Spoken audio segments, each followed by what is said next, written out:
రేవంత్ రెడ్డి గారు నీకు ఒక బంపర్ ఆఫర్ ఇస్తున్నాం. చలో నీకు ఒక బంపర్ ఆఫర్.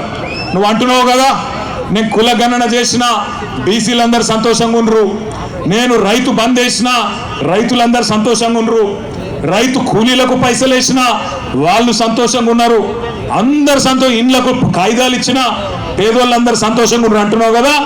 దమ్ముంటే రేవంత్ రెడ్డి కొడంగల్ ఎమ్మెల్యే పదవికి రాజీనామా చేసి మళ్ళీ ఇక్కడికి రా, ఎవరు గెలుస్తారో చూద్దాం.